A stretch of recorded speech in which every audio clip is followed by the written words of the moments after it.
Grabar a partir de ahora y vamos con el tema 2.1. Fijaros que hasta ahora hemos visto, digamos, una introducción de cómo llegamos al ecosistema digital desde Internet y después vimos un elemento básico de Internet que era la neutralidad de red y la Internet abierta, y hoy ya estamos en el ecosistema digital. Entonces hoy lo que voy a tratar es de definiros y daros las principales características de esto que llamamos el ecosistema o el sector digital, ¿no? en el mundo, ¿no? Entonces, bueno, vamos a ver si paso la transparencia como Dios manda. Os he preparado estos temas, una introducción que voy a pasar rapidísimamente porque vamos fatal de tiempo. Después os describiré lo que es el sector digital y cuáles son sus principales agentes.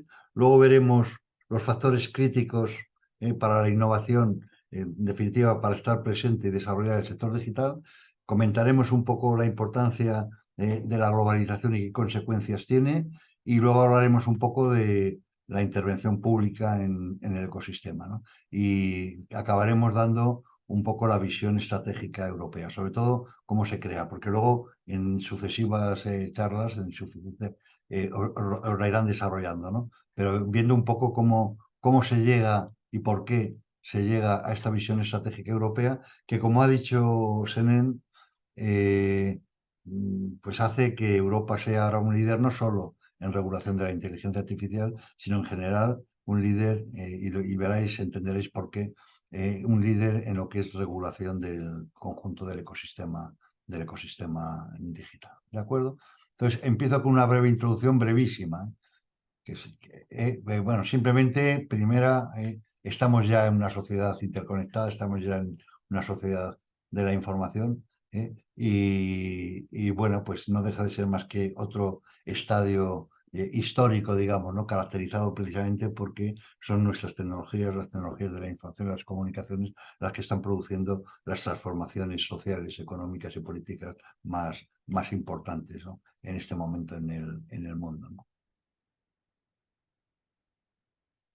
Bueno, comentaros, en fin, digamos muy rápidamente por qué hemos llegado a esta situación. Por supuesto, el culpable primero es los avances en digitalización, las tecnologías digitales, pero esas tecnologías digitales en las últimas décadas han conseguido una conectividad prácticamente global, con fibra y 5G, con unos habilitadores tecnológicos y una disrupción digital, la nube, los sensores, el Big Data, el blockchain, las comunicaciones cuánticas, etcétera, ¿no? Y con un montón de problemas sociales, que aquí os los he puesto en la forma de los objetivos de desarrollo sostenible, digamos, tremendo, ¿no? Y quizá con lo más interesante, una preocupación básica por la digitalización en sí y sus consecuencias y sobre el cambio climático, y en un proceso del que tener que hablar algo de geopolitización de la economía, que está impactando de forma tremendamente notable sobre el desarrollo del ecosistema digital, ¿no? Dos palabras sobre qué nos espera, ¿no? La economía, desde un punto de vista de la economía, va a ser urbana, va a ser global, va a ser intensiva en TIC y será, como decimos, digital y verde, ¿no? Que son dos palabras que en Europa las estamos utilizando permanentemente, ¿no? Hay que estar a la cabeza de la revolución digital y de la revolución verde, ¿no? Simplemente para ejemplarizar y ver que esto es así, simplemente os planteo, en fin, la famosa tesis del profesor Klaus Schwab, que era sobre la cuarta revolución industrial, la industria 4.0, y que básicamente lo que consiste, lo que dice es que el mundo físico y el mundo virtual y el mundo biológico convergen, ¿no? De alguna forma se fusionan gracias a las tecnologías, ¿no? Y para demostrar que esto va en serio, simplemente os presento una gráfica que muestra la evolución de las patentes que tienen que ver con esto que llamamos la cuarta revolución industrial, eh, de la evolución que han seguido, ¿no? Y veis que a partir del año 2000, claramente, por supuesto, siguen creciendo las patentes sobre todo, pero se produce, sobre todo a partir del 2011, 2012, 2013, un crecimiento exponencial de todas las patentes que las empresas y las universidades crean en relación a esta cuarta revolución industrial, que repito, es lo que conocemos como la digitalización y su proceso de convergencia con el mundo biológico y con el mundo físico, ¿no? Lo primero, comentar cómo ha ido evolucionando lo que llamamos la economía o el sector digital, ¿no? Bueno, en los inicios distinguíamos muy bien, lo veis ahí en la izquierda, lo que eran los servicios de información, las telecomunicaciones, el hardware, el software y lo que era, en definitiva, la consultoría TIC, ¿no? Y entonces era un mundo al que le llegó Internet. Internet lo que consiguió fue introducir lo que ahí veis en verde. De repente a esos servicios de telecomunicaciones, a esas comunicaciones electrónicas, le añadió los servicios digitales o los servicios de Internet y la economía de las plataformas, en definitiva, ¿no? Eso que vimos precisamente en la primera charla, ¿no? Y con el paso del tiempo, digamos que a partir donde yo lo dejé en la primera charla, pues ha aparecido todo un conjunto, se lo hemos quitado a la economía, le hemos convertido en digital un montón de sectores que ahora llamamos negocio electrónico, industria 4.0, agricultura de precisión, economía de los algoritmos, el comercio electrónico, etcétera, que antes, en definitiva, no formaban parte de la economía digital y ahora forman absolutamente parte, ¿no? Y simplemente una vez hecho esta pequeña introducción, voy a tratar de definir qué entendemos por sector digital y cuáles son sus principales agentes, ¿no? Me gustaría que distinguieseis dos cosas que es muy importante que distingáis. Y es lo que es el sector digital, por ejemplo, de un país, a lo que es la digitalización del país. Se pueden tener países con un grado de digitalización muy alto, es el caso de España, y en cambio tener un sector digital muy débil. Y viceversa. Es decir, la digitalización lo que consiste es que los ciudadanos, las empresas, las instituciones adoptan las tecnologías de la información y las comunicaciones en un grado elevado. Y cuanto más adopten estas tecnologías, las tecnologías de la información y las comunicaciones, diremos y mañana os daré una charla donde lo mediremos, que ese país, ese sector, esa empresa, ese sector de actividad económica está más digitalizado. Y otra cosa diferente es lo que es el sector digital, ¿no? Que es precisamente aquellos que se dedican o el conjunto de actividades económicas que conciben, desarrollan los productos y los servicios, producen, lo distribuyen y al final llegan al usuario, ¿no? Es decir, la posición que ese país tiene, digamos,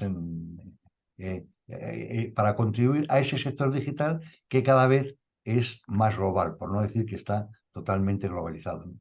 De forma que un país se digitaliza, digamos, adquiriendo sus productos y servicios de cualquier parte del mundo, y a su vez ese país contribuye, por decirlo de una forma, a la producción, al desarrollo, etcétera, en determinados grados, ¿no? Y es muy importante porque esto nos va a centrar en fin, en qué estamos haciendo para esto. Hoy la clase va sobre el sector digital, es decir, sobre el diseño, desarrollo, producto, producción, comercio y utilización de estas tecnologías digitales.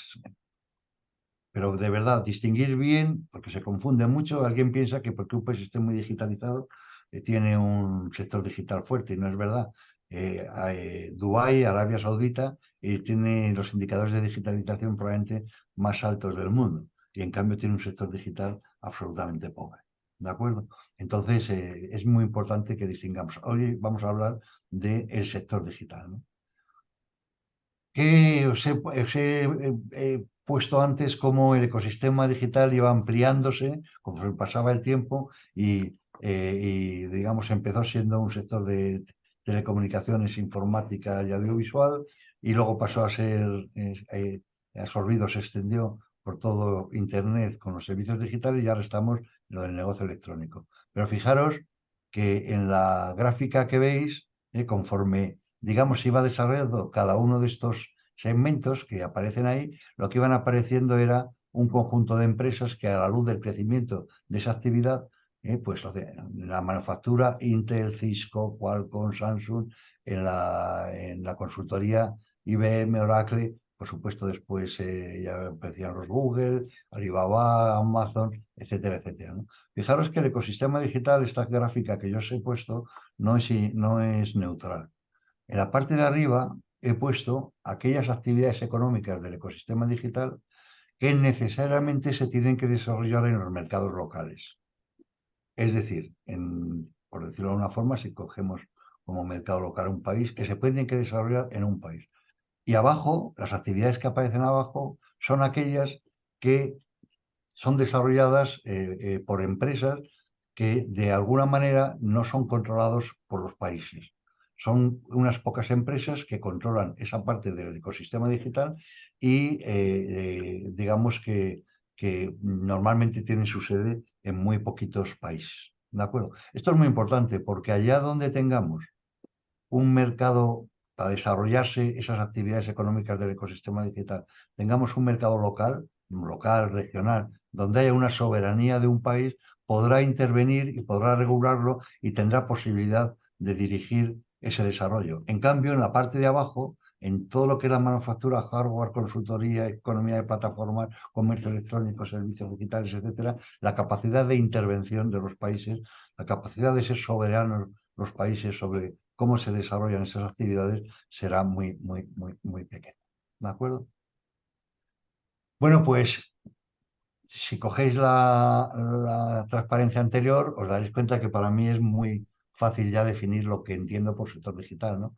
El sector digital lo conforman un conjunto de agentes que forman ese ecosistema, un ecosistema de agentes que colaboran y compiten para producir los bienes y servicios necesarios para la digitalización, que os los he señalado en tres, ¿no? Los bienes y servicios TIC, las plataformas globales en línea de búsqueda y distribución, comercio electrónico, redes sociales, etcétera, las plataformas habilitadoras de los servicios peer-to-peer, economía colaborativa, GIC, etcétera, y por supuesto estas nuevas actividades que están surgiendo y con modelos de negocio que son muy, muy intensivas en TIC, que arañan actividades que antes hacían, por decir una forma, sin TIC, como es el comercio electrónico, la industria 4.0, la agricultura de precisión, etcétera, ¿no? Y que evidentemente es donde están los crecimientos económicos, digamos, más relevantes. A eso le denominaremos sector digital, ¿no? Y lo vamos a contraponer siempre a la digitalización de la economía, ¿no? ¿Y por qué se contraponen estos dos conceptos, ¿no? Porque el sector digital es el que proporciona los productos y servicios habilitadores, ¿no? Además, es el lugar donde se están produciendo innovaciones disruptivas. El sector digital es muy intensivo en investigación y desarrollo. Practican la innovación abierta, generan un montón de startups, de empresas de rápido crecimiento, ¿no? Y es donde se producen nuevas actividades que no se daban antes, económicas, y modelos de negocio radicalmente nuevos. Y además, si lo veis desde el punto de vista de las empresas o los agentes que están en el sistema, se caracterizan precisamente por tener una alta valoración bursátil, es decir, como le pasa a las industrias verdes también, digamos, el dinero, el capital, está descontando que en definitiva ahí están los crecimientos importantes de las actividades económicas, ¿no? Que es lo que pasa con todas las plataformas online o peer-to-peer, ¿no? Y ya son intensivas en capital riesgo, alta valoración bursátil, etc. Por contra, el resto de la economía está sometida a este proceso de digitalización, ¿no? Y lo que hacen es incorporar estos productos, estos servicios, estos habilitadores digitales, ¿no? Y aunque existen otros sectores tecnológicos como el aeroespacial, el, el biológico, etcétera, ¿no? Las biotecnologías, etcétera, que tienen características muy parecidas al sector digital en cuanto a su impacto, etcétera, la mayor parte de la economía no es digamos, intensiva en I+D, produce internacional abierta, es decir, son muy distintos y su valor bursátil, evidente, pues se valoran por fundamentales, es decir, el sector, el futuro, no está descontando que pueda haber crecimientos, digamos, relevantes y rápidos en esos sectores, ¿no? Luego ya tenemos esta distinción entre sector digital y digitalización de la economía. Vamos a ver cuáles son los factores críticos para la innovación en el sector digital, ¿no? Que al final nos van a decir que aquellos países que han conseguido, digamos, dominar estos factores críticos, pues van a ser los países que van a estar, por decirlo de una forma, mejor situados, ¿no? Vamos a ver, lo voy a hacer de una manera muy reducida, pero voy a ver, digamos, tres factores críticos, los que a mí me parece que son los más críticos. Bueno, eso lo que está claro es que todos sabemos que si un país, una región y tal tiene un sector digital fuerte, sabemos que ahí va a haber grandes empresas. Va a haber unicornios, ¿no? ¿Alguien sabe lo que es un unicornio? ¿Alguno sabe lo que es un unicornio? ¿Y lo queréis compartir? Manuel, no te escucho, pero veo que tienes el micrófono encendido. Sí, bueno, son estas empresas que multiplican su valor, que encuentran un nicho y son capaces de generar una startup que es capaz de generar un producto disruptor y que crea un valor en bolsa, bueno, que crea un valor de la empresa muy, muy importante. Pero no sé Bueno, si lo importante, como que se llamamos unicornios a esas startups que en su proceso, digamos, de crecimiento, y lo hacen rápidamente, son capaces de alcanzar los 1.000 millones de dólares de valoración. Exacto. ¿De acuerdo? O sea, ese unicornio es que todas las empresas que alcanzan ese valor, que es una barbaridad, ¿no? Bueno, pues además de unicornios, tiene que haber empresas que sean capaces de llegar a ser unicornios, ¿no? Y entonces tiene que haber startup, ¿no? Y por supuesto, para que esto funcione, siempre tiene que haber una política pública que lo favorezca, por decirlo de una forma, ¿no? Entonces, los factores críticos para innovar y, por tanto, contribuir a este sector digital son muy claros, ¿no? Como es un sector donde las cosas hay que crearlas nuevas, pues tiene que haber una inversión, un gasto en I+D, tanto del sector privado como público, muy importante. Y tengo que tener empresas que hagan, empresas gigantescas, que hagan mucho gasto en I+D. Y lo segundo, evidentemente, al final hay que proteger esas inversiones, ¿no? Un indicador muy bueno de cómo digamos, los países están situados en el sector digital, pues serán, por ejemplo, las patentes, ¿no? Las patentes que se generen en este sector, ¿no? Y por supuesto, el tercero será la creación de las startups. Entonces, vamos a ver cómo está esto ahora mismo en el mundo, ¿no? Bueno, aquí veis el esfuerzo en I+D en el sector digital por regiones, ¿no? Y he cogido, pues, porque voy a hacer una comparación entre lo que son los players, digamos, fundamentales, ¿no? No es que no haya otros players, porque aquí podría poner perfectamente como un player del sector digital, un actor clave del sector digital a, a Israel, podría poner otros, ¿no? Pero voy a hacer una comparación entre, por decir una forma, los grandes, ¿no? Que al final son tres asiáticos: Japón, Corea, China, Estados Unidos y, bueno, y la Unión Europea, aunque veremos con poco, en fin, con un éxito de momento relativo, ¿no? Que lo vamos a valorar, claro.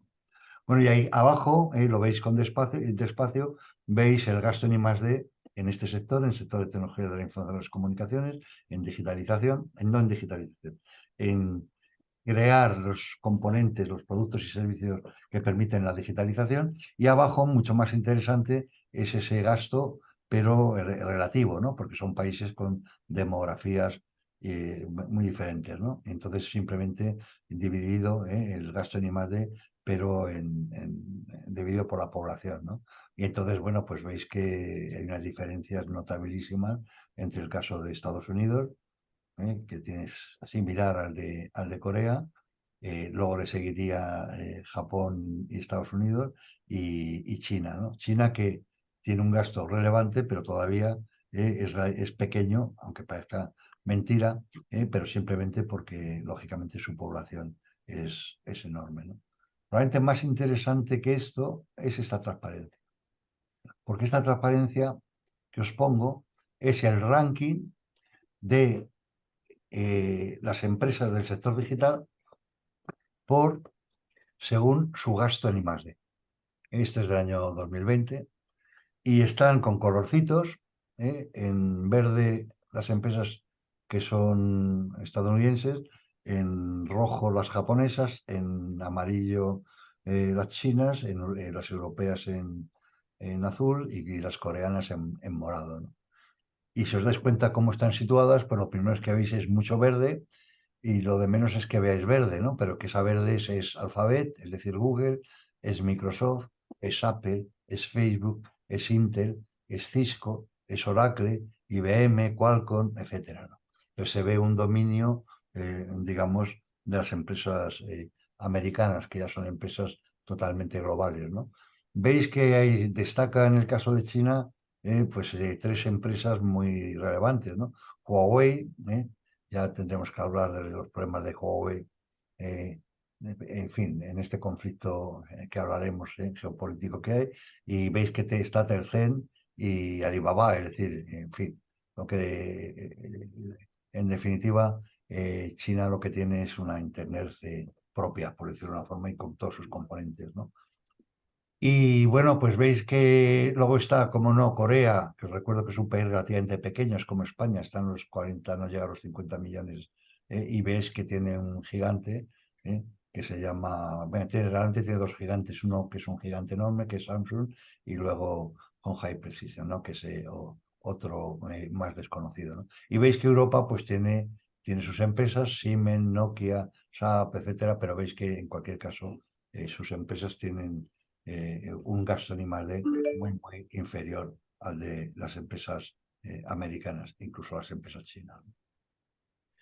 Lo otro es, de nada nos sirve tener un I+D, digamos, un gasto en I+D que nuestras empresas y nuestras administraciones, eh, las universidades, gasten mucho dinero en I+D si al final esto no acaba en productos, ¿no? Y para que acaben en productos y poder defendernos en el mercado, pues nos vienen las, las patentes, ¿no? Entonces aquí tenéis también por regiones las patentes, ¿no? Las patentes específicamente de lo que podríamos llamar el sector digital o el ecosistema digital nuevo, de verdad, ¿no? Que son las patentes 4IR. Ya estamos dando por supuesto que son las patentes que se están haciendo en industria 4.0, en agricultura de precisión, etcétera, ¿eh? Además de las procedentes, digamos, de las fases de las anteriores fases, ¿no? Las que proceden del mundo Internet y las que proceden de la fabricación de productos y servicios TIC, ¿no? Entonces, aquí, ¿qué es lo que veis? Pues, bueno, de nuevo destacan de forma clara, pues los de siempre, ¿no? Los que hemos puesto otro. De nuevo, si lo veis, como hay que verlo, ¿no? Como patentes en función del millón de población, pues veis que de nuevo destaca Corea, destaca lógicamente Estados Unidos, destaca ya en lo que es, digamos, las patentes cuatrilas, destaca Japón, y bueno, pues Europa está muy retrasada y bueno, y el resto del mundo, pues os podéis imaginar, ¿no? De nuevo está concentrado en algunas regiones del mundo, ¿no? Y aquí tenéis el ranking de empresas según las patentes que hacen al 4IR, ¿no? Fijaros que hay una diferencia bastante significativa respecto a la que hemos visto antes. Y es que ahora los que ocupan el primer lugar son dos, en cuanto a patentes producidas, son dos empresas coreanas, es Samsung y LG. Y no es porque sean muy fuertes en lo que lo son, en fin, muchos de vosotros tendréis un terminal Samsung, pero es porque incorporan una cosa, y es que están metidas ya, mucho más que las americanas, están ya metidas en lo que es la siguiente generación, ¿no? Es decir, lo que es todo el proceso de automatización, todo el tema de esa fusión entre lo físico y lo virtual, ¿no? Pero bueno, aquí os aparece, como no, Qualcomm, Intel, Microsoft, Apple, etcétera, ¿no? Y aquí es verdad que hay una presencia muy significativa de empresas japonesas. Y por supuesto con Europa, pues tenemos las que siempre nos escucharéis, ¿no? Ericsson y Nokia en todo lo que tiene que ver las generaciones de móviles fundamentalmente y de comunicaciones, de infraestructuras de comunicaciones, pero bueno, veis que también está Philips, Siemens, etcétera. En cualquier caso, os dais cuenta que Europa en este sentido está muy retrasada, por decirlo de alguna forma, respecto a coreanos y esto. Pero probablemente lo más, bueno, está la distribución por países, pero en fin, ahora mismo lo podemos pasar, ¿no? Me interesa mucho más lo que está pasando con las startups. Como ha dicho Luis, me parece que era, las startups son empresas en crecimiento, son empresas, sobre todo las startups tecnológicas, que se diferencian precisamente porque tienen un crecimiento, digamos, muy rápido, exigen mucho capital, mucho de muy diferente naturaleza en función de que estén en fase de gestación, lanzamiento, crecimiento, o ya o son compradas o al final salen a la bolsa. Y cuando salen a la bolsa, como os comenté el otro día, consiguen un montón de dinero y entonces de verdad es cuando pueden comprar otro tipo de empresas y empezar a hacer un crecimiento, digamos, que les va a convertir en agentes claves en su área de actividad, ¿no? Entonces, con las startups se produce un fenómeno muy curioso cuando comparamos Europa con otros países, fundamentalmente con Estados Unidos, ¿no? Y es que el número de startups que se generan en Europa pues son más o menos el 36% de las del mundo. Es decir, se generan muchísimas startups, ¿no? Lo que pasa es que de esas startups que se generan en Europa, muy poquitas llegan a ser unicornios. Mirar en esta gráfica de McKinsey, que analizó pues una década, ¿no? de startup, como en Estados Unidos el 45% de las startups acababan, o sea, Estados Unidos tenía el 45% de las startups del mundo, mientras que pero en cambio tenía el 50% de los unicornios, es decir, los que ya han conseguido una valoración de 1.000 millones de dólares, ¿no? Mientras que Europa tenía el 36% de las startups, pero solo tenía el 14% de los unicornios, ¿no? Y Asia tenía el 17% de las startups, pero el 33% de los unicornios. Es decir, Asia, y aquí léase Corea, China y Japón, digamos, tienen una eficiencia enorme en convertir sus startups en unicornios, ¿no? Bueno, Latinoamérica, como veis, claramente es un jugador, tiene un 2% de uno y de otros que es una pena, pero está como fuera de este juego. Mirar, lo curioso es que a qué se debe esta historia, por qué se crean las startups en Europa, pero luego no es capaz de crearlos con unicornio, ¿no? Mira, en esta gráfica se ve muy bien lo que sucede con el proceso con las startups, ¿no? Aquí se hace un análisis de las fusiones. Fijaros que una startup puede acabar en bolsa o puede simplemente ser comprada antes en cualquiera de sus momentos de crecimiento, ¿no? Y aquí veis lo que pasa con las startups europeas, digamos, categorizadas en dos segmentos, ¿no? Lo que no son plataformas online y lo que son plataformas online, ¿no? Entonces veis cuál es su vida, ¿no? Entonces veis que en su creación, pues Alemania tiene tantas, Austria tiene tantas, etcétera, ¿no? Pero fijaros qué pasa conforme van creciendo, ¿no? Conforme van creciendo, resulta que un montón de las startups que se crean en muchos países acaban siendo compradas por empresas norteamericanas. Fijaros, todo este trozo, prácticamente la mayor parte de las startups que se crean en el Reino Unido, pero las de Holanda, las de Suecia y tal, acaban siendo, o sea, no crecen, ¿no? Mirar Francia, mirar, es decir, al final acaban todas en su última fase, antes de salir en bolsa, acaban en California o en la costa oeste, ¿no? Con lo cual es una cosa pues bastante curiosa, ¿no? Y que, bien, es así, ¿no? Yo me acuerdo porque el primer país que hizo una política pública que consistía en que creaba las startups en su propio país y cuando ya las tenía en crecimiento, las mandaba para Estados Unidos, fue Israel, con un éxito espectacular, ¿no? Como que parece que las primeras fases de la tecnología se desarrollaban muy bien pero luego hacía falta, por decirlo de una forma, una especie de, de, de, de- como de masa crítica, ¿no? Y es que es verdad que el capital riesgo, en fin, todos los componentes y el ecosistema que se establece en California o se establece en tal, eso tenemos una dificultad enorme para replicarlo en el resto del mundo, ¿no? Por decirlo de alguna manera, ¿no? Bueno, pues esta es la razón esto es lo que está pasando, ¿eh? Recordar, I+D para generar la innovación, patentes para generar los productos y fusiones y adquisiciones para generar las empresas, ¿no? Entonces veis un poco cuál es la situación que hay, ¿no?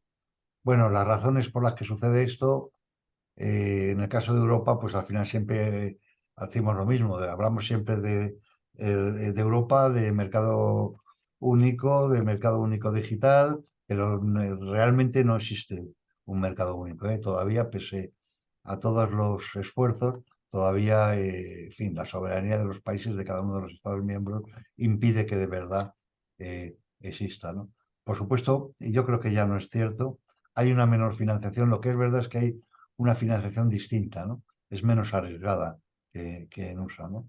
Y luego hay un problema que para mí es el más importante, o dos problemas, y es la presión cultural, ¿no? En Europa el fracaso, y en Latinoamérica creo que pasa lo mismo, el fracaso no se entiende.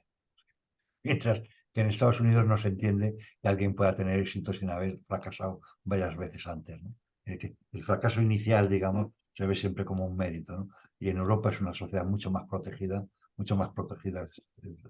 Ya sabéis que Europa es el desarrollo máximo del estado de bienestar y el fracaso se entiende mal, ¿no? Y luego hay un tema muy importante y es que cuando uno ve las razones por las que los mejores talentos europeos se van a Estados Unidos, es que los temas salariales es que no tienen nada que ver. Eso tiene que ver precisamente con lo mismo, ¿no? Con la protección, ¿no? La protección que hay, digamos, en Europa también en el mundo laboral, ¿no? Y eso al final acaba en que no puedes hacer distinciones, digamos, muy grandes, no puedes hacer que unos salarios sean muy altos y otros muy bajos, cosas que en Estados Unidos se hace con toda naturalidad. Bueno, pues la situación europea pues es la que es, ¿eh? Eh, mm, la innovación y el desarrollo tecnológico es débil, claramente débil, frente a sus principales competidores, como consecuencia, pues que nos faltan las tres cosas que hemos hablado, ¿no? Por supuesto, la Unión Europea, sobre todo en los últimos 10 años, pero de forma ya muy exagerada, como vamos a ver en los últimos 4 o 5 años, y sobre todo después ya de la pandemia, vamos, de forma absoluta, es consciente de que tiene que implementar una política pública y de desarrollo de estas tecnologías digitales, ¿no? Y evidentemente su fortaleza es que es una región supuestamente grande, ¿no? Si de verdad consigue un mercado único, en nuestro caso un mercado único digital, pues evidentemente tendría que revertir esta situación, ¿no? Eliminando esas barreras internas al comercio de la tecnología europea y, por supuesto, impulsando el I+D, la innovación abierta, etcétera, ¿no? Y ya digo, desde hace unos años y sobre todo aprovechando los planes estos de recuperación y resiliencia que se han lanzado para recuperarse de la pandemia, pues la verdad es que está haciendo unos esfuerzos, está haciendo unos intentos y unos esfuerzos, incluidos económicos, digamos, muy, muy, muy relevantes, ¿no? Antes de entrar en el siguiente tema, me gustaría que hablásemos un poco ahora, incorporar a esto que hemos visto, que es lo que es el ecosistema digital y lo que es la posición un poco, ¿no? La situación general, introduzcamos un elemento básico para entender el sector digital y la posición de los países dentro de lo que es el sector o ecosistema digital, ¿no? Que es la globalización, ¿de acuerdo? Entonces, bueno, la globalización, ¿sabéis lo que es? Es un proceso económico, tecnológico, social, cultural, etcétera, que consiste simplemente que progresivamente, con periodos distintos de los que ahora hablaré, ¿eh?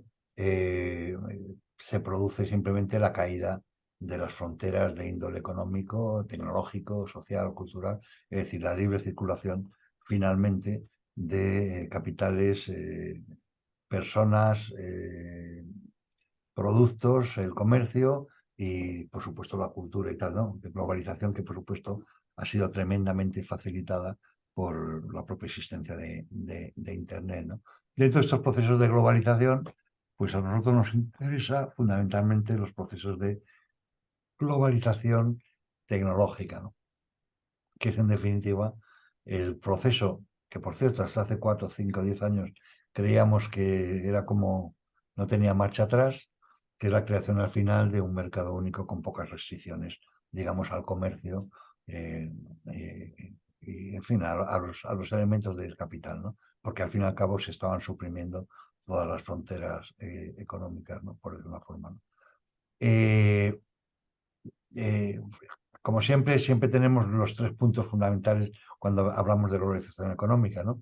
Que es el comercio, el más evidente, el incremento de las inversiones de capital de unos países en otros, las inversiones internacionales, y por supuesto la deslocalización de los factores productivos, ¿no? Enorme en la deslocalización del capital, de hecho son las inversiones internacionales, enorme o muy importante en el tema de la tecnología, la deslocalización de la tecnología, y pobrísima, como bien sabéis, en la deslocalización de los recursos humanos. Es, en definitiva, uno de los problemas fundamentales que tiene en este momento el mundo, ¿no? El proceso migratorio, etcétera. Es decir, así como se están desapareciendo fronteras económicas importantes, curiosamente la de los recursos humanos y todos entenderéis bien porque es la que está infinitamente menos avanzada, donde más fronteras se continúan, ¿no? Fijaros que es importante entender qué es lo que hace la globalización. La globalización, ¿qué es lo que hace? Pues que un país como España, que estamos llegando a los 50 millones de habitantes, pueda vender los productos a 8.000 millones de personas, que es el mundo. En un caso ideal de que han desaparecido todas las fronteras, ¿no? Pero a cualquiera se le ocurre que tiene que vender esos productos, puede vender a 8.000 millones, pero a su vez va a tener, porque en eso consiste el juego, que admitir en su mercado de 50 millones los productos que produzcan, valga la redundancia, los 8.000 millones. Con lo cual, una enorme oportunidad para que en lo que seas bueno, tu mercado es infinito, pero también en lo que no seas bueno, van a entrar las empresas de otros países, ¿no? Y eso conlleva a un proceso que vamos a analizar en nuestro ecosistema digital, que es el proceso de especialización productiva. Los países se van a especializar. Se van a especializar en determinados componentes donde van a ocupar roles diferentes en este ecosistema global que por lo menos hasta ahora, hasta hace unos años, estábamos construyendo y que yo creo que a pesar de todas las tensiones geopolíticas de las que hablaré, pues evidentemente acabaremos construyendo, ¿no? Fijaros que hay una característica muy interesante y es que, claro, a nivel de analizar la globalización y tal, siempre se analiza por las fronteras de los países que son soberanos. Por tanto, siempre,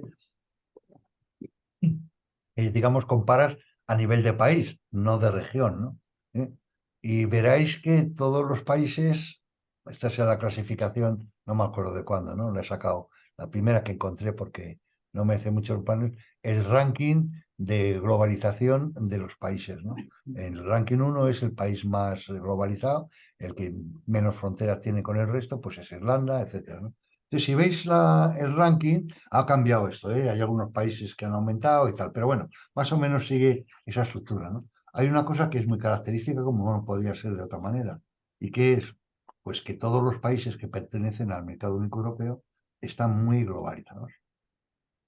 Lógicamente se está construyendo un mercado único y, por tanto, la mayor parte de los productos españoles que se exportan al resto del mundo van al resto de los países europeos que forman parte del el mercado único europeo, es decir, a nuestros socios, porque se están haciendo desaparecer las fronteras, ¿no? Lo cual, claro, eso al final, como estos rankings se miden por exportaciones, importaciones, etcétera, a nivel, digamos, de país, a nivel de frontera, pues van a aparecer todos, digamos, en elementos o en ranking muy elevados, ¿no? Yo tengo una percepción, ¿no?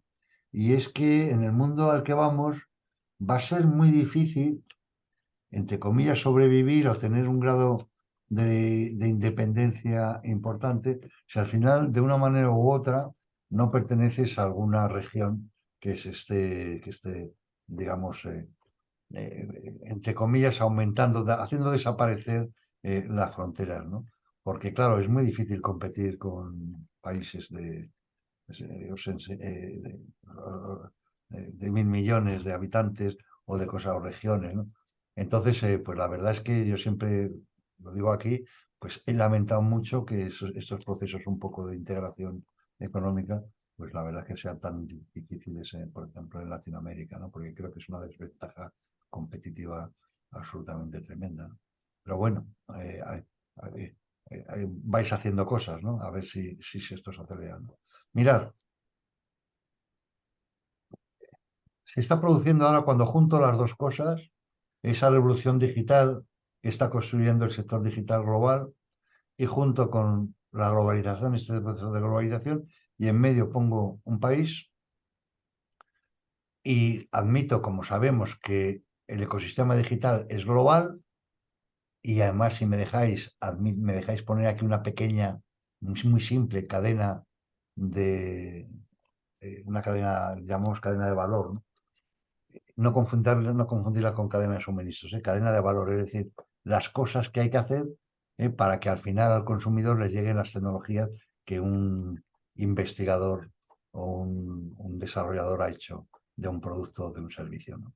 Entonces hacen falta siempre cuatro cosas para que al final a las empresas, a los ciudadanos o a las instituciones se digitalicen, ¿no? Por decirlo de una forma, actúen como consumidores de tecnologías digitales, ¿no?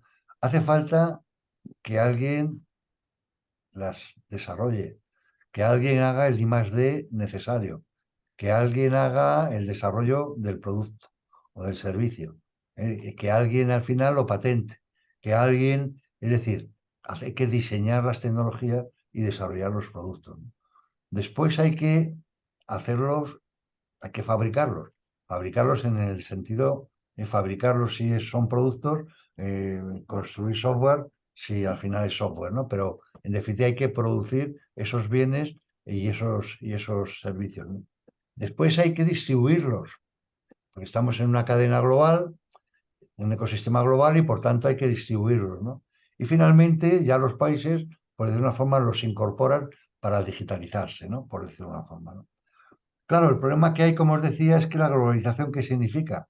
La globalización lo que significa es que se especializan los países en aquello en lo que son buenos y genera una enorme interdependencia entre los países. No se puede desarrollar un ecosistema digital, no se puede digitalizar un país si no te coges unas dependencias enormes de empresas que radican en otros países, ¿no? Y además te va a llevar a que al final te especialices. Tu tejido industrial se tiene que especializar en aquellos en lo que eres bueno, ¿no? Y no necesariamente la mayor de los parte de los países, como veremos, no son buenos en desarrollar tecnología y productos digitales, pero probablemente lo sean en minería, lo sean en fin, lo sean en, yo qué sé, en el sector del automóvil, lo sean en otras cosas, ¿no? Pero es verdad que la globalización lo hace, ¿no? Y luego, por su parte, la revolución digital lo que está es permanentemente introduciendo nuevas tecnologías, productos y servicios, ¿no? Y está produciendo con esas tecnologías lo que llamamos la transformación digital de la economía y la sociedad de estos países, ¿no?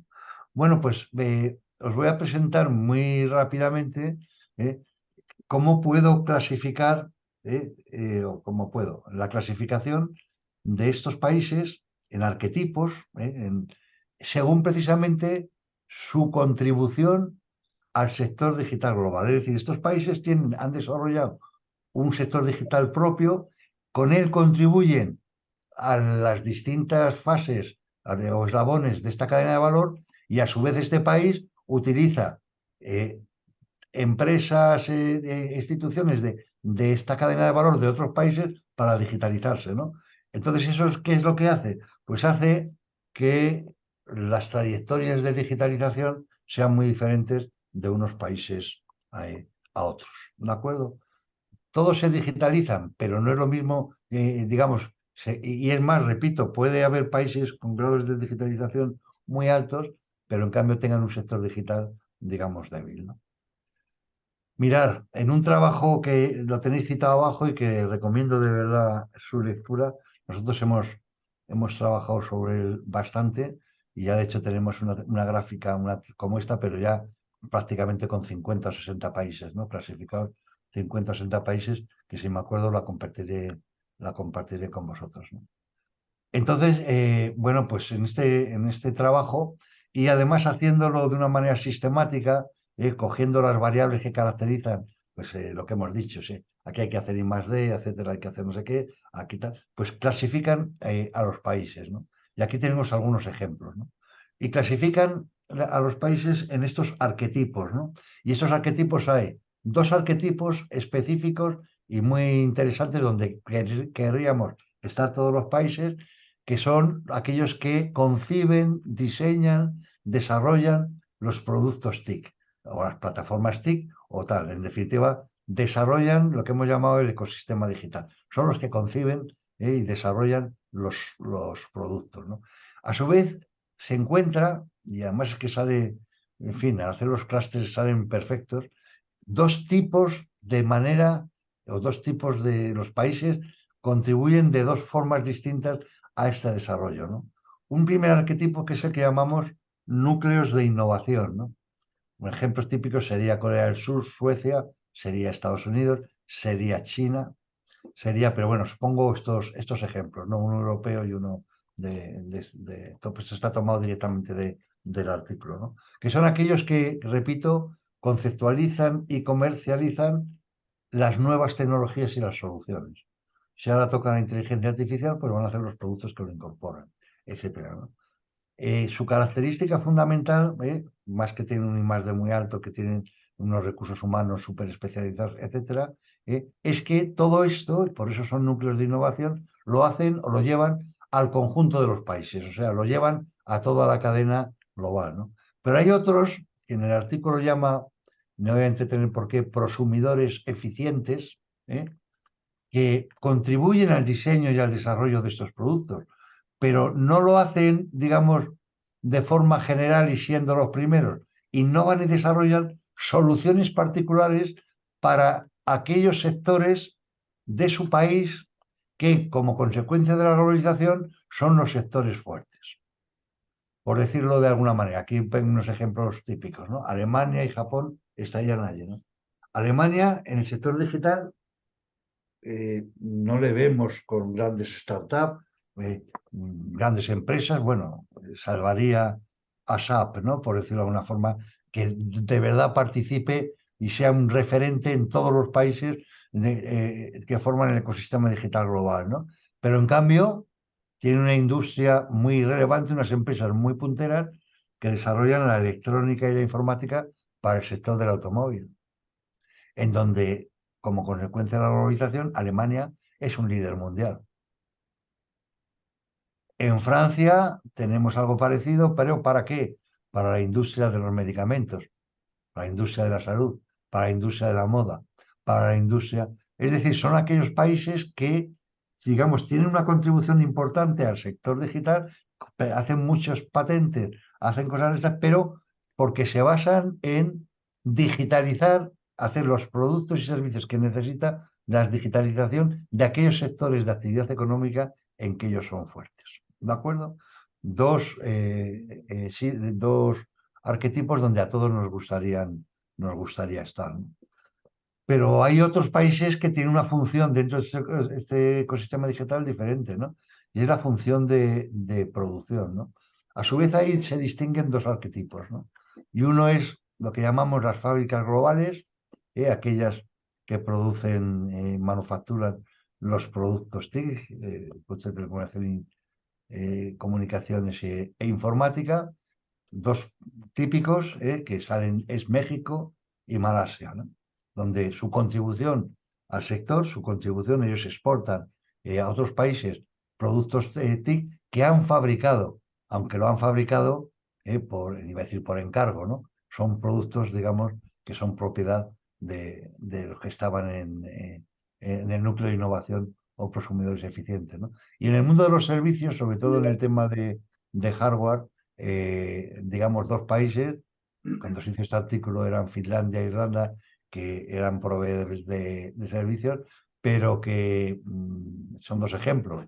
Aquí probablemente el más importante que tiene este rol en el mundo es la India, ¿de acuerdo? Donde se produce una buena parte del software que tienen todas las plataformas, todos los Microsoft, en definitiva. definitiva, digamos, estaría la India. Bueno, a ver si me acuerdo y os traigo otro. Otra forma, digamos, de participar es que, claro, hay que distribuirlo, ¿no? Entonces es curioso porque aparece otra contribución al ecosistema digital muy relevante, donde los dos ejemplos más característicos serían Singapur y la Unión de Emiratos Árabes, pero también Luxemburgo en Europa. Es decir, que siempre tienes países que ocupan en su región este papel, que es lo que se llaman o denominan centros de negocio, ¿no? Centros de negocio que tienen la capacidad, en definitiva, de atraer talento de empresas a escala global y que lo que van a hacer es que van a ser como hub por donde, en definitiva, se organiza la distribución de estos productos, digamos, por su región, por decirlo de una forma, ¿no? En el caso de Singapur, pues por todos los países asiáticos y en el caso de los Emiratos, pues por todos los países de Oriente Medio, repúblicas soviéticas, etcétera, etcétera, ¿no? Y luego finalmente habría unos países que simplemente se digitalizan simplemente porque son grandes consumidores de TIC. Es decir, simplemente lo que van a hacer es que tienen una contribución muy alta, no crean valor en lo que es los productos digitales, pero en cambio son unos consumidores elementos. Aquí tenéis un ejemplo de Dinamarca que estaba clasificada aquí, pero que ya ha conseguido pasar a ser un prosumidor eficiente. Ya los últimos datos, ya digamos, estaba en tránsito y ya lo ha hecho, ¿no? O otros países, ¿no? Bueno, aquí es donde, por ejemplo, está España. Entonces, fijaros que el hecho de que uno esté en un eslabón de esta cadena de valor, que es muy importante para su posición y la dependencia de otros países en lo que es el ecosistema digital, no significa que no pueda alcanzar grados de digitalización altísimos. España tiene un grado de digitalización siendo un país, digamos, básicamente que consume TIC. Ya os pondré un ejemplo para que veáis. Voy a comparar Francia, que también es un prosumidor eficiente en el sector digital, y España para que veáis un poco la diferencia, ¿no? Lo que os decía, tiene unos índices de digitalización muy superiores a Francia, Alemania, Italia, en fin, solo inferiores a Finlandia, Dinamarca, algunos países altos, ¿no? Y en cambio su contribución es las empresas que producen productos, digamos, TIC, pues son muy limitados, no es que no haya, pero son limitadas, ¿no? Y en cambio, repito, tienen un grado de digitalización.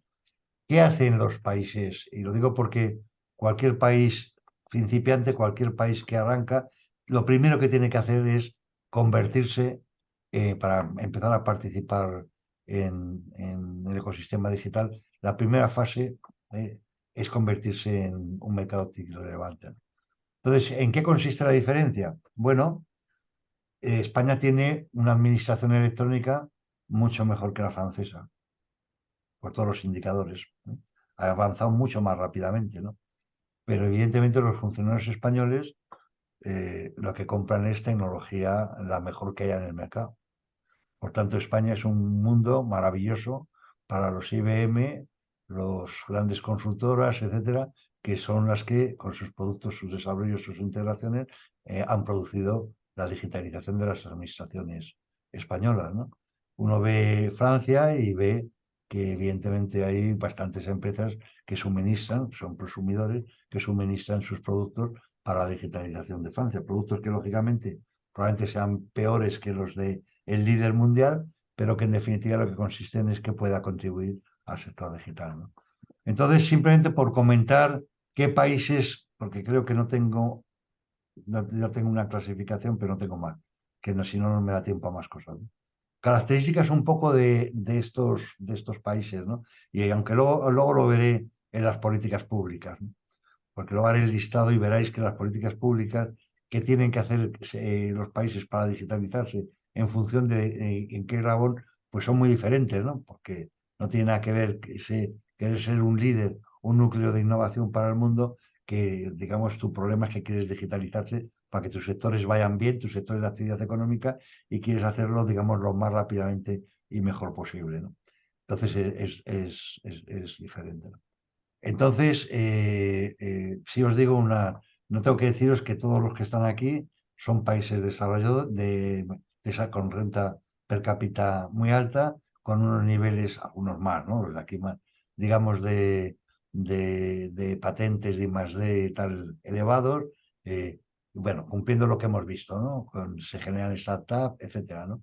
Fijaros que en la parte de producción, para ser en el mundo global y poder competir, por ejemplo, en México, Malasia y tal, en su momento China estuvo en el sector digital aquí, ya no hay grandes empresas y ahora se ha convertido ya en núcleo de innovación, ¿no? Pero durante décadas, digamos, partió dentro del sector digital de ser una fábrica global y lo sigue siendo de muchos productos, ¿no?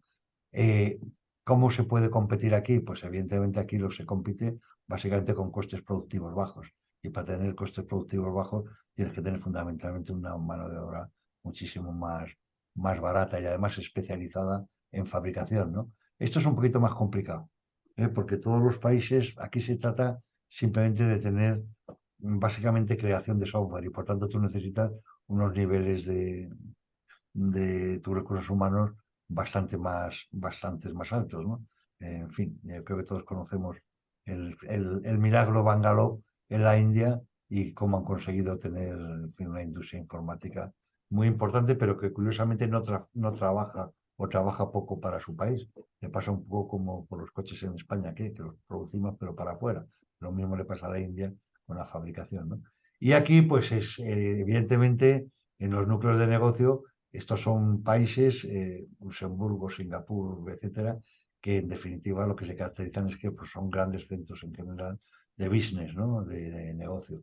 Los casos más espectacular reciente es Dubái, pero bueno, Singapur lo tenéis, son países con una renta per cápita muy alta eh, y bueno, y donde dan una confianza y una seguridad enorme para que en definitiva radiquen allí los directivos y las empresas, digamos, más que van a competir en los mercados globales. Bueno, aquí tenéis un conjunto de países, concretamente os he puesto todos los de europeos y, en fin, algunos con los que nos gustaría compararnos, ¿no? Que son los que más avanzados, ¿no? Y bueno, pues como os decía, la posición europea no es muy relevante porque es verdad que tiene, como veis, prosumidores eficientes, es decir, tiene una industria TIC muy relevante, pero siempre muy aplicada a sectores concretos, a la química, el automóvil en Alemania, a la administración pública, la moda, el sector eléctrico en Francia, Luxemburgo al negocio. Luxemburgo es curioso, ¿no? Porque empezó siendo un centro de negocio y ahora es un prosumidor eficiente, ¿no? Simplemente porque ha sido aprovechar, digamos, el tener allí las sedes de las principales, de muchas, Amazon, por ejemplo, la tiene allí, ¿no? De empresas, digamos, plataformas del sector digital, en fin, porque les hizo exenciones de impuestos, etcétera, y ha aprovechado con eso para, aprovechando su sector donde es muy fuerte, que es todo lo que tiene que ver con los sectores financieros, pues ha conseguido generar empresas de acuerdo con esas plataformas que proveen tecnologías de las comunicaciones para todo lo que tiene son el sector financiero, ¿no? Es un caso, digamos, bastante curioso, ¿no? Pero bueno, no me da tiempo para verlo, pero ya está, ¿no? Y bueno, pues dentro de lo que es Europa, pues veis Irlanda es potencia proveedor de servicios que de nuevo, en fin, ya la hemos cambiado y ahora ya está como núcleo de innovación, ¿no? Realmente es un mix, ¿no? Porque esto, claro, a ver, tampoco es exacto, ¿no? Muchos de ellos puedes decir que están un poco a caballo, ¿no? Sobre todo aquellos que están en tránsito, ¿no?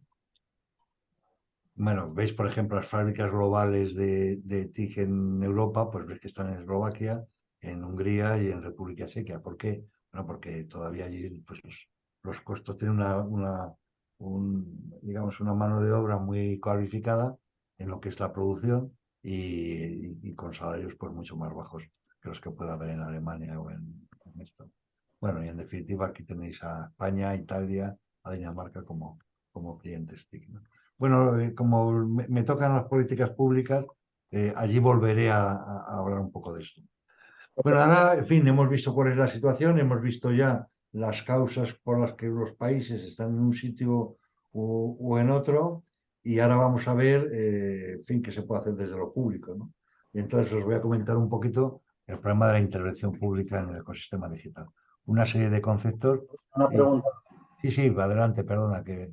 En el capítulo anterior de globalización, en lo de prosumidores, eh, ¿habéis hecho un estudio para determinar qué países son más eficientes en los distintos sectores?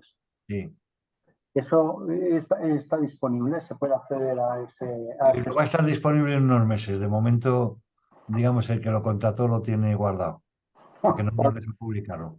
Yo, de hecho, sí, sí os haré un... Básicamente lo que hace es, con un conjunto de indicadores, con, yo que sé, 100 indicadores, lo que hace es extraer, por un método de estos de clúster, en función de los indicadores que hay de cada país, extraer dónde se sitúan estos países. Entonces, la única diferencia sobre ese que tenéis en el artículo es que yo os coloco a un montón de países, ¿sabéis? O sea, los clasifico y además, como esto está hecho más recientemente, con datos de 3 años después de cuando se hizo el artículo, y como veréis en el artículo, hay transiciones, y hay países que pasan lógicamente de un arquetipo a otro, los que lo hacen bien, pues entonces el problema es que hay es que en el artículo ese hay algunos que están mal clasificados simplemente porque han cambiado de arquetipo por las políticas públicas que han hecho.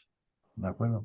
En cuanto esté, El artículo sí es fácil de acceder, ¿no? El artículo sí está no, el disponible. artículo, nada, lo pones en Google y te lo encuentras inmediatamente. ¿Se llama el artículo, cómo se llama? Lo tenéis en las transparencias. Vale, perdona. Vale, Lo tenéis, como tenéis creo que os lo he citado aquí. Es muy importante, por los conceptos. Ya digo, este de aquí, ¿no? Pero está un poco maldito, ¿de acuerdo? Cuando digo que está maldito, creo que lo tenéis aquí, ¿no? A ver, espero que lo haya puesto en algún sitio.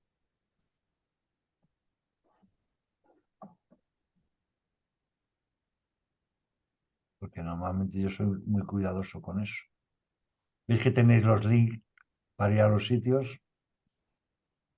Aquí están. No, a ver, no sé si está aquí. Aunque os parezca mentira, no veo bien mi... No. Ah, sí, sí, este que tenéis aquí, ¿lo veis abajo? Sí, está claro.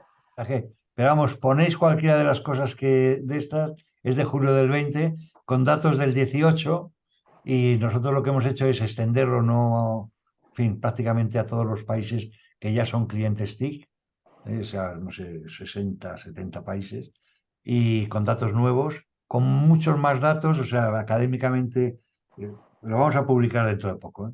Académicamente es mucho más correcto que lo que hace este artículo, y luego el resultado final es que es verdad que al final colocamos aquí, por supuesto, a todos los países europeos, pero también colocamos, creo que hasta 60 países digamos, que están aquí. Lo que no tenemos, lógicamente, no colocamos, pero bueno, es muy fácil de sacar, ¿no? Aquellos que no me gusta, ¿no? En este artículo yo a ver, tengo una crítica muy importante al artículo, ¿no? Y es que, claro, la mayor parte de los países los clasifica en lo que se llaman principiantes, o sea, que son novicios, ¿no? No sé cómo explicar, que ni siquiera tienen un mercado TIC relevante, ¿no? Con lo cual para mí no es cierto.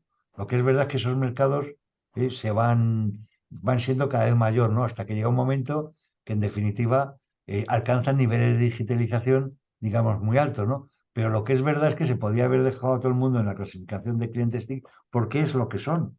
Son mercados con mayor o menor penetración de las tecnologías, pero son mercados. Y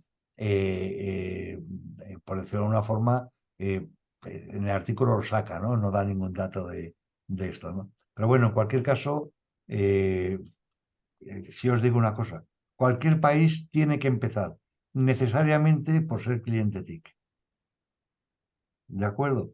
Y si estáis alguno de México, de tal, cuidado que no es tan bueno ser la fábrica global ¿sabéis? Pues claro, lo eres porque Estados Unidos, que está cerca de México, ¿sabéis? Que hace frontera con él, pues en definitiva ha desplazado ahí por los costes de mano de obra barata, pues ha desplazado un montón de fabricación de hardware, pero no precisamente el hardware más sofisticado.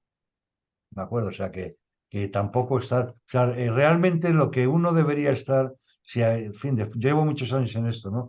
Y si tengo que dar un consejo, es que los países deberían seguir primero, generar sus mercados. Para generar su mercado, lo primero que tiene que hacer es, hay que dar ejemplo desde el Estado, por lo cual exige estados que sean estados de verdad, y sí, tiene que informatizar tiene que poder cobrar impuestos, tiene que informatizar de verdad su administración pública, ¿no? Y después, una vez ya que tiene un mercado que lo ha hecho con multinacionales, que lo ha hecho no sé cuántos, entonces a continuación seleccionar sus sectores donde es bueno. Bueno, lo ha dicho con la inteligencia artificial, os lo ha dicho Senén.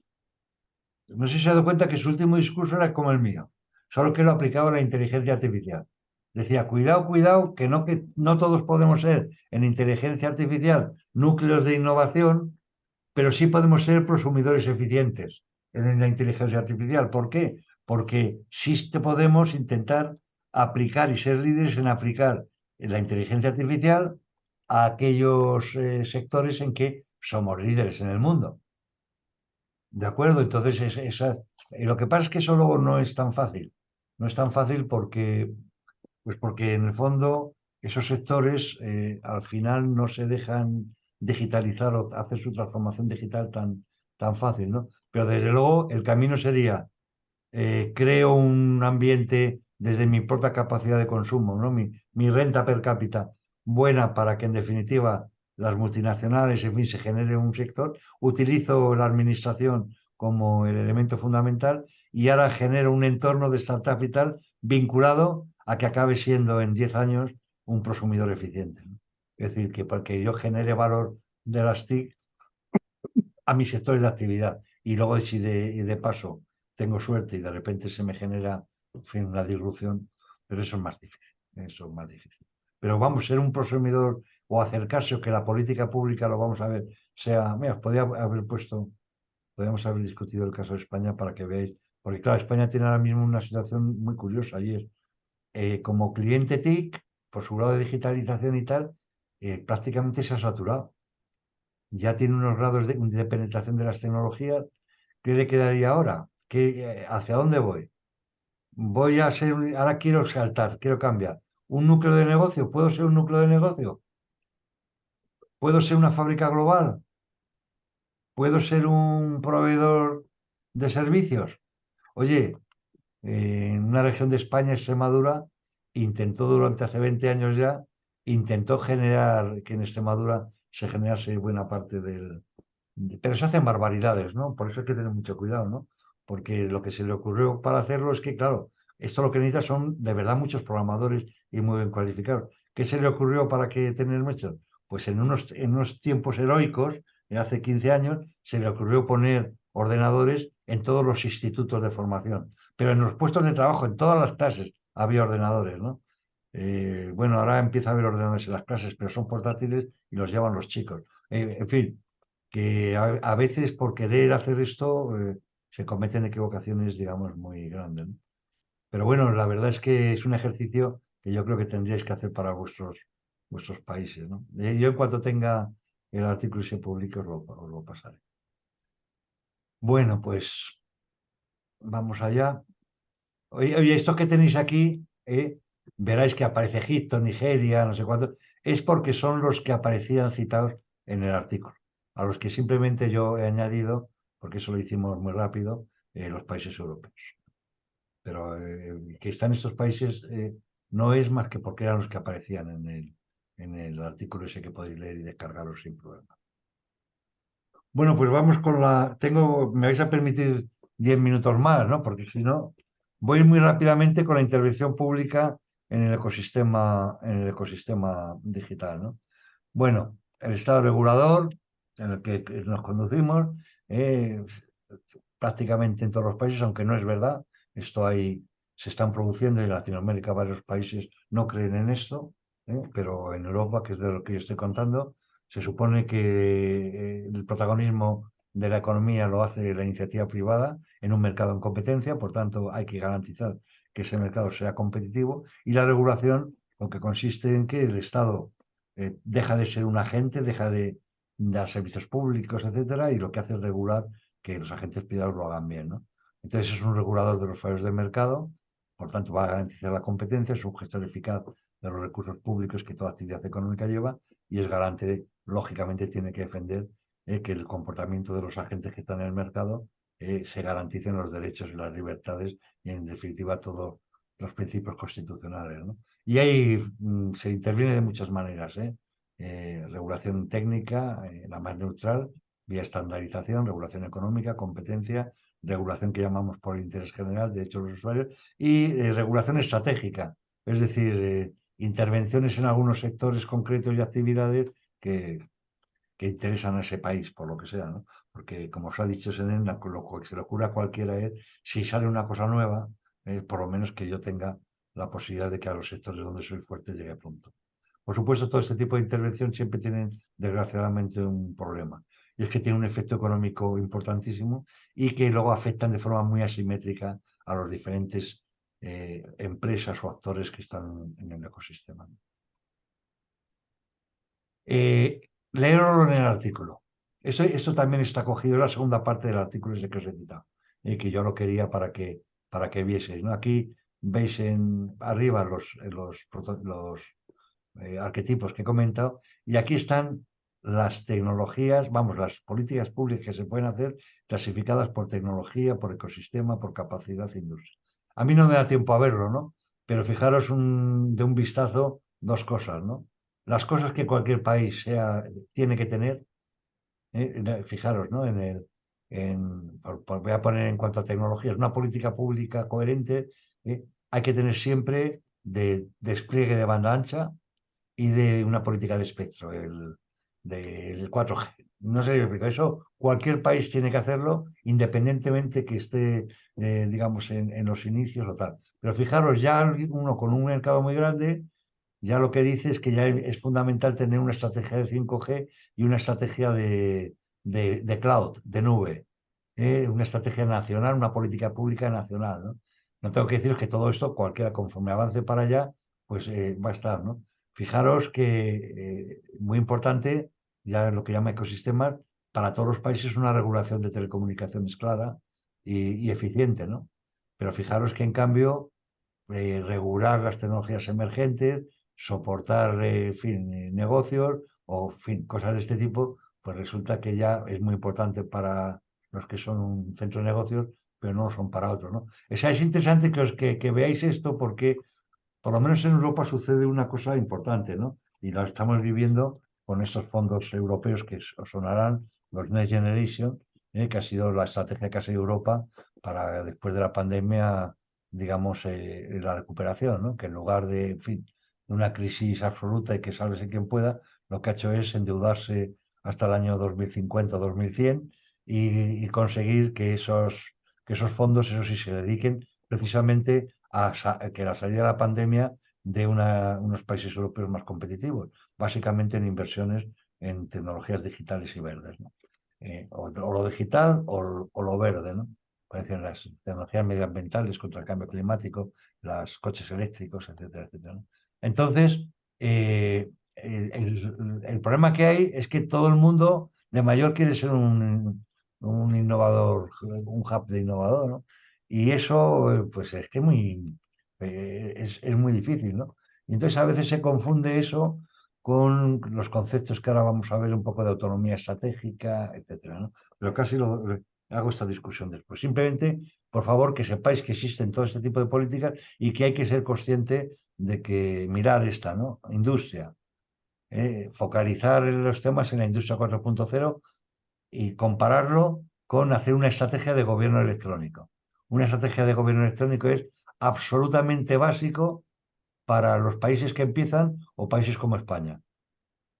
Una de sus políticas públicas más importantes. En cambio, no lo son para el resto.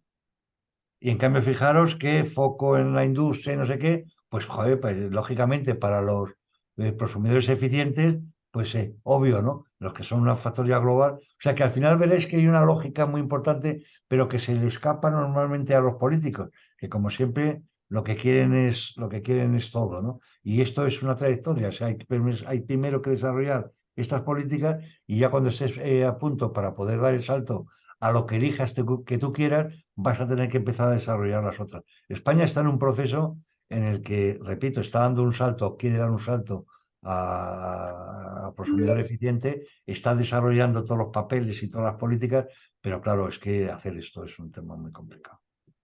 Manuel, dime. Manuel, has levantado la... No, creo que esto es que lo tenía levantado de antes, perdona. Perdona, es que de repente lo he visto yo ahora. Sí, No había bajado.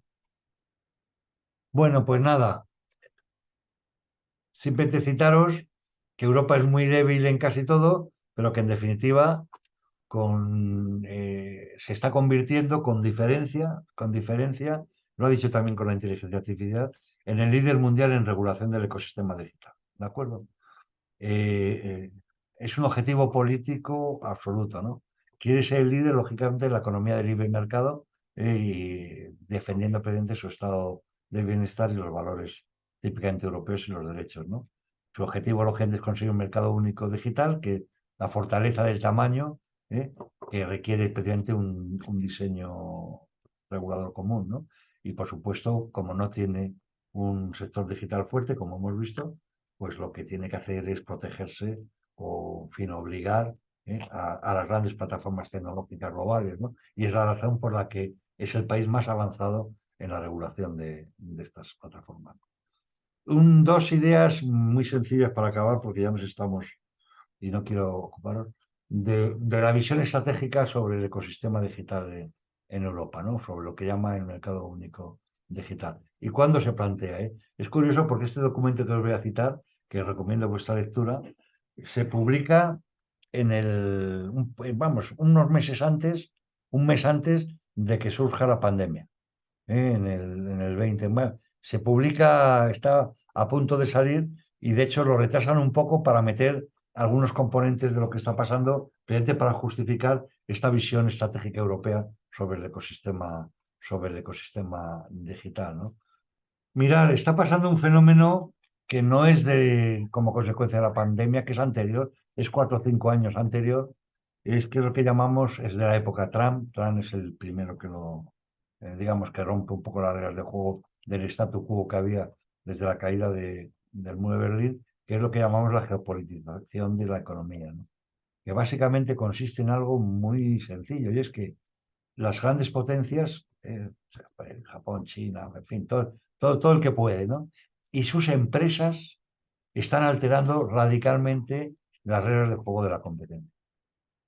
O sea, no hay forma de distinguir de lo que es el país, de lo que es la empresa, de lo que son sus universidades, de lo que son. Al final, se ha roto una especie de orden o de acuerdo que había que permitió esa globalización, y de manera que se compite en los mercados internacionales, pero con aranceles, subvenciones, sanciones, regulaciones, inversiones, todo para que en definitiva logren ventajas competitivas sus empresas, sin respeto a las reglas multilaterales, ¿no? No tengo que deciros que el que controle el sector digital, y yo diría el sector medioambiental en el futuro, ¿no? Pero ahora mismo el sector digital, el que controle el sector digital, pues evidentemente controlará bastante el resto de los sectores, ¿no? Por tanto, se ha convertido en un elemento absolutamente central de la geopolítica. De hecho, hablamos de guerra tecnológica. Escucharéis la guerra de los chips, las guerras de montones de esperados que tengo aquí como preguntas, no sé qué son. Sí, vale, perfecto.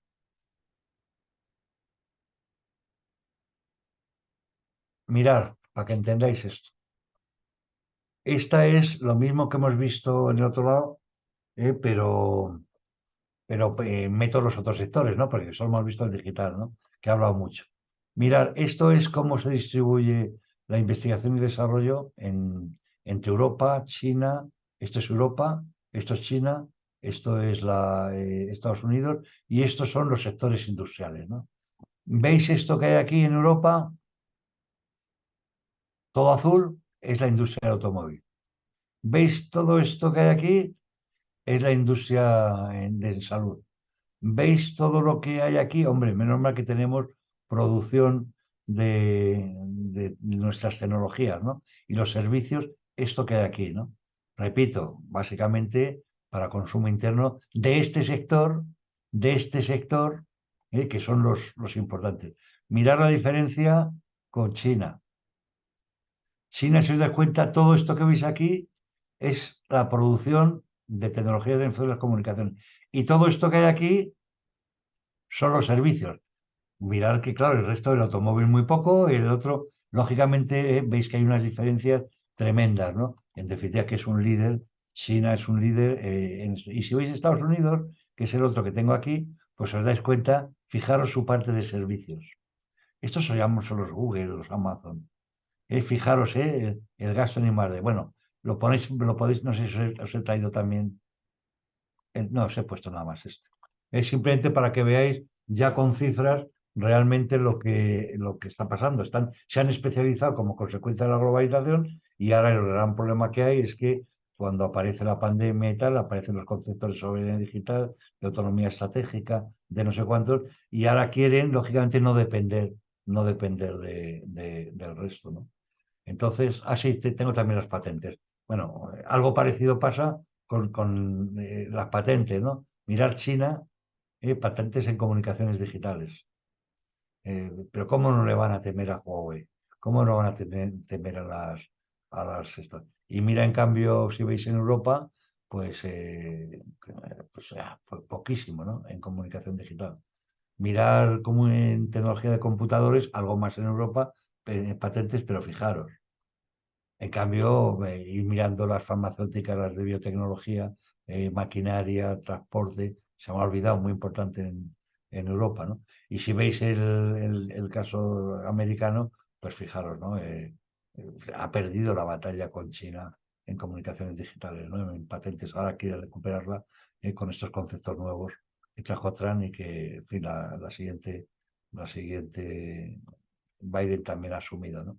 Y en cambio, pues os dais cuenta que industria farmacéutica, tecnología médica, etcétera, es decir, está distribuido de otra manera, ¿no? Bueno, Europa es consciente de su debilidad, como os decía, y entonces se ha lanzado a hacer un desarrollo del marco legal, ético y tal, pues que garantice. Es un gran mercado, sobre todo si es un mercado único, porque la renta per cápita es muy alta y al final son más, tiene Europa en su conjunto, tiene más habitantes que Estados Unidos, y entonces digamos, jugando a regular el comportamiento. Está jugando, si os dais cuenta, en una primera fase es que Europa como tal sea un cliente TIC controlado. De que cualquiera que venga, por decirlo de alguna manera, digamos, facilite esto, ¿no? Y luego, por supuesto, jugar a prosumidor eficiente, ¿no? Como es lógico. Agenda. Este es el documento que os decía y que yo creo que es de obligado lectura, ¿eh? Es donde fijaros que es de febrero del año 20, el 20 de 2020, y es un documento donde se ve el enfoque europeo, que es un cambio drástico sobre lo que estaba Europa. Europa hasta ahora lo que quería era romper barreras entre los países, miraba hacia adentro, hacia su interior, ¿no? Además con relativamente poco éxito, por lo menos en los sectores nuestros, ¿no? Pero miraba hacia el interior, romper barreras para hacer un mercado único. Y entonces, a partir de este documento, por supuesto que sigue con la estrategia del mercado único, pero ya el objetivo no es el mercado único. El mercado único es uno de los pilares. El objetivo de verdad es, digamos, ocupar una posición en el ecosistema, digamos, de privilegio, en el ecosistema global y mientras tanto, mientras no se pueda regular a todas las empresas, sobre todo americanas y por supuesto chinas, que quieran entrar, ¿no? Bueno, aquí tenéis en qué consisten los pilares, pero os lo leéis porque os damos las transparencias, lo veráis, ¿no? Pero bueno, me quedo con esto, ¿no? Europa quiere ser un líder mundial en el ecosistema, pero curiosamente lo que hace desde la regulación, ¿no? Aspira, como le ha salido con muchas regulaciones, lo ha comentado también Senen, con el caso de protección de datos, aspira a convertirse en un modelo que siga en el resto de los países que no están, digamos, no son fuertes como núcleos de innovación o prosumidores, ¿no? Y por supuesto, Europa apoya procesos de países en desarrollo en la digitalización y aquí le llama estándares, pero no entendéis solo los estándares digitales como estándares tecnológicos, técnicos. Estándares en cuanto a reglas y regulaciones, sobre todo en las cosas nuevas como puede ser la inteligencia artificial, etc. A ver, Eduardo, no sé si se ha levantado la mano. Yo ya acabo aquí, porque porque si no veo que voy a dejar de compartir, de hecho. No sé cómo le quito ahora la compartición a esto. Un participante, varios participantes, no sé cómo le quito la compartición a esto. A ver, compartir. No sé qué he hecho. Es que no sé si os voy a dejar de compartir a todos. No, le voy a dar. Espero no acabar, ¿eh?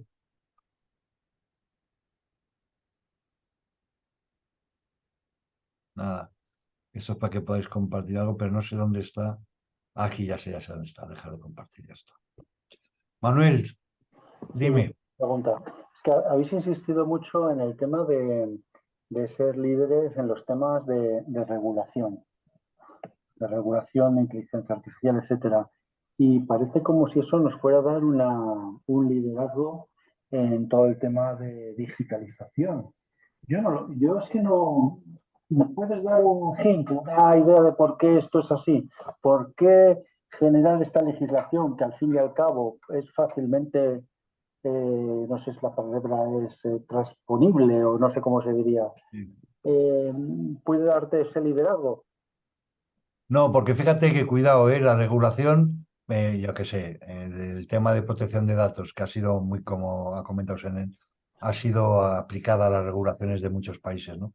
Una cosa es regular y otra cosa es tener capacidad de que estas grandes plataformas, eh, mm, digamos, sigan la regulación.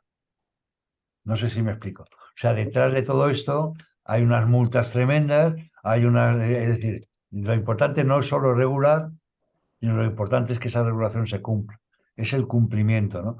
Entonces, desde luego es muy importante para muchas cosas, ¿no? O sea, imaginaros un mundo en el que sin regulación, si no hubiese la regulación esta que hay, el DSA y el DMA, que hiciese que todos los datos de los europeos pudiesen circular o ser utilizados por las plataformas. Si ahora tú le dices que un dato europeo no puede salir de Europa, todos los servidores que manejen datos europeos de ciudadanos europeos tienen que radicar o sea, suponen inversiones muchísimo más altas de las plataformas, ¿no? No sé, lo de la regulación yo creo que es muy bueno. Lo que pasa es que estoy de acuerdo contigo que lo que no hace es resolver ese déficit, ¿no? Es más, Europa en el fondo nunca quiso, cuando el mundo era global, unipolar y tal, claro que en Europa la gente se daba cuenta de que nuestra participación en el ecosistema global era pequeño. Pero ¿qué ventaja tenía o qué ventaja veían al esto? Que en el sector del automóviles íbamos muy bien. Los coches se vendían en China y en Estados Unidos. ¿Qué problema hay cuando llega Trump y dice, oye, que voy a fabricar coches? Que por criterios de autonomía estratégica, liderazgo y tal, y por su guerra con China, pues al final lo que hace es que han aparecido un conjunto de términos: soberanía digital que utiliza Europa, autonomía estratégica, que dice pues que tiene que haber fábricas de chip en Europa. Curiosamente, no tiene que haber mucha investigación y desarrollo, tienen que estar las fábricas. ¿Por qué? Porque luego llega una pandemia, llega una crisis y te quedas sin chip para los automóviles, ¿no? Entonces, estamos ahora mismo en una especie de confusión tremenda entre conceptos que hasta ahora no habíamos visto utilizar esto más que quizá un poco en el mundo Internet, ¿no? Pero nadie hablaba de autonomía hace 5 años, de autonomía estratégica, de qué tal, pero después de la pandemia, claro que han sido las preocupaciones geopolíticas lo más importantes. Y entonces aquí tienes ahora a Europa con un montón de dinero, por ejemplo, por todo el tema de los chips, que va a ir directamente a empresas coreanas y empresas taiwanesas y americanas que quieran poner las fábricas aquí. Pero se hace por un criterio de autonomía estratégica, es decir, que resto de mis sectores no se queden sin los componentes que necesitan, ¿no? Y esto otro es muy diferente, porque claro, generar un sector, generar ahora, como ha conseguido hacer China, ¿no? Pero claro, le ha costado 10 años, ¿no? Generar ahora plataformas eficientes que compitan con Google, con Apple, ¿y cómo hacemos eso? ¿Me entiendes? Es que es muy difícil. Es Sí, muy sí, difícil. sí, Es más, se supone que tú estás en la Internet californiana, ¿sabes? Que, o sea, que tú eres muy dependiente, ¿no? De Estados Unidos, ¿no? Y en fin, pues, no, Alberto, creo que levantó la mano. Sí, yo quería preguntar el cómo se puede conseguir, no sé, alguna forma de conseguir que se cumplan esta normativa por estas grandes empresas. Porque es cierto que seguramente las que son más pequeñas se pueda conseguir que las cumplan, pero las grandes empresas como Google y demás, ¿cómo se podría conseguir que acepten estas normativas? Pues que tú seas más poderoso que ellas. China intentó que Google y tal cumpliese las normativas y Google dijo que no y se marchó, pero tuvo que generar Baidu. No sé si me explico. El problema de Europa es que esto no deja de ser. Europa tiene una ventaja, ¿no? Y es que, a ver, no hace regulaciones tan raras. Son regulaciones que se hacen desde la óptica occidental, desde la democracia, no sé cuántos, ¿no? Y de hecho, en broma solemos decir que repartirnos el mundo, ¿no? De la siguiente manera, y es, Estados Unidos hace, lo solíamos decir, ¿no? Estados Unidos hace eh, los diseños, la innovación, los productos y tal, los fabrican países asiáticos que tienen mano de obra más barata y la regulación del ecosistema la hace Europa, que por cierto es experta en regularlo todo. Y es una especie de distribución de las funciones para el ecosistema digital. Una broma, ¿no? Pero no sé si me explico, pero es verdad. Daros cuenta que ahora están pidiendo, todas las grandes plataformas están pidiendo que se les regule. ¿Por qué? Porque están viendo las hojas. Lo primero que están viendo, no sé si habéis visto, la semana pasada hubo una reunión de todos los jefazos, incluido eh, el antiguo de Microsoft, todos los jefazos de las plataformas en una sesión cerrada con el Congreso para ver qué hacen con la inteligencia artificial. ¿Qué quieren que les regulen? Pero es que hay un proceso antimonopolio con Google en Estados Unidos ahora mismo que me recuerda el que rompió los monopolios en telecomunicaciones, el que hizo el juez Green en el año 84, ¿no? Que hizo pedacitos a AT&T. Pues me recuerda exactamente lo mismo, ¿no? Porque hay un principio, lo decía el juez Green en la sentencia en que rompió en pedacitos AT&T, ¿no? No puede haber ninguna empresa que sea más poderosa que el Estado, que el gobierno americano. Y por ese criterio, el último, pues rompes en pedacitos, para que no seas tan poderosa como. Entonces, ¿Europa qué ventaja tiene? Hombre, Europa ventaja tiene que si las regulaciones que aplican los países y construyen los países son las mismas, oye, es un mercado de 500 millones de habitantes, más que de Estados Unidos, y ricos. Cuando digo ricos, entenderme, con un producto, digamos, un PIB per cápita relativamente alto, ¿no? Entonces tiene un poder de negociación que, por supuesto, cada un país por separado no lo tendría. O sea, España no podría hacer absolutamente nada, ¿no? Pero, en fin, la Unión Europea en su conjunto, claro que puede hacerlo, ¿no? Y va a regular, ¿eh? Y sí, va a cometer errores, pero es más, yo creo que se va a convertir en el regulador mundial. O sea, ¿por qué? Pues porque va a regular en el fondo desde un poco las ideologías, los conceptos, digamos, como siempre, más moderados, más de intervención pública, más de no sé qué, pero en fin, nada que ver con lo que está pasando en el otro lado, en el caso de China, e incluso, bueno, movimientos que existen ahora en África, en Latinoamérica, digamos, que ponen en cuestión este modelo en mi opinión, con toda razón. ¿Alguna cosa más? Entiendo, Manuel, que vale, perfecto. Oye, pues hoy nos hemos ido muchísimo, perdonadme, pero como, en fin, nos hemos ido muchísimo. Oye, nada, lo dejamos aquí y nada, mañana continuamos. Yo creo que hasta me toca dar otra clase. Creo que continuamos. Mira, pues podría haber continuado. Creo que mañana nos vemos a primera hora, ¿de acuerdo? Venga, nos vemos. Venga. Gracias. Hasta luego, gracias. Sumamente agradecido. Que la pasen bien. Muchas gracias por todo. Feliz.